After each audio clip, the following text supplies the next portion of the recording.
NASDAQ, a down day on Wall Street. Today's closing numbers down across the indices. The Dow dropped 300 points to snap a 3-week winning streak. The Dow closing in the red, ending at 34,687. The S&P also down 32 points, ending at 4,327. And the NASDAQ in the red, 115 points down, ending at 14,427. Well, the masks are off and the wallets are out. Retail sales rose 0.6% in June. People spending money on dining out, getting new clothes, and buying electronics. The numbers are not as robust as they could have been, in large part because of the shortage of new car sales. The chip shortage is to blame for that. It's driving up the cost of used cars, while many nearly completed new cars are sitting idle at automotive plants, waiting for their brains to arrive. The Biden administration is cautioning American companies about doing business in Hong Kong.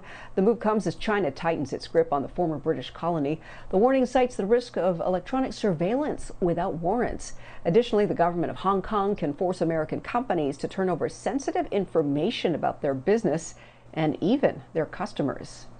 Greenland is getting a little greener. The left-leaning government of Greenland has suspended all oil exploration. Greenland says it's a natural step because the government, quote, takes the climate crisis seriously, unquote.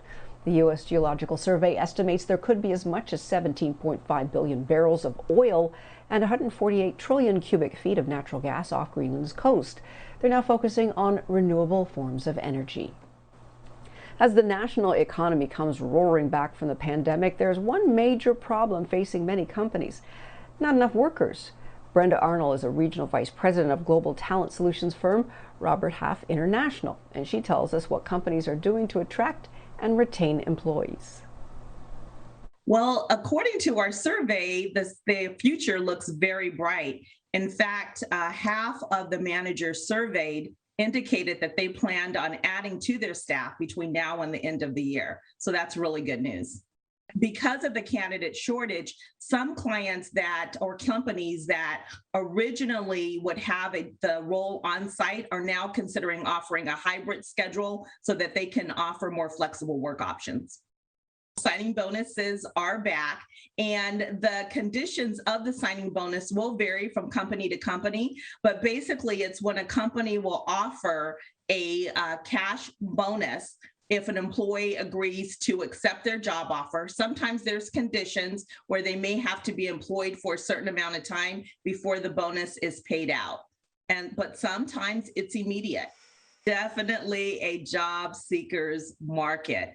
And the job seekers know that they are in demand, and so they are leveraging that situation to negotiate higher wages, flexible work schedules, benefits. So it's definitely a candidate market.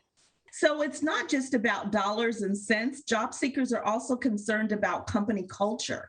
So being able to express the mission statement, what is the culture of the company like, the environment, as well as what type of networking groups do they have so that employees can network with their colleagues to discuss topics that are important for their communities.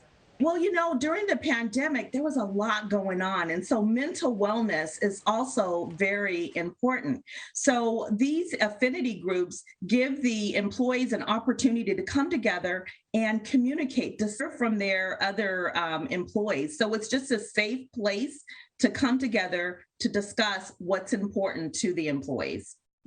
Well, I believe that job seekers want to be authentic, right? They want to bring their whole self to work. So I also believe that it's important that the employer is authentic, because in this market, this is also the highest quit rate percentage that the U.S. has seen since they tracked it. So it's not just hiring the person, but retaining them. So you don't want to present your company in a light that's not really what it's like to work there on a day-to-day basis.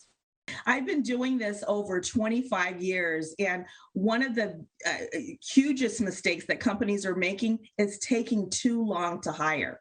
If you have a person that you're very interested in, try to shorten that hiring process so that you can get that job offer in front of the candidate as quickly as possible. It's very competitive out there for top talent.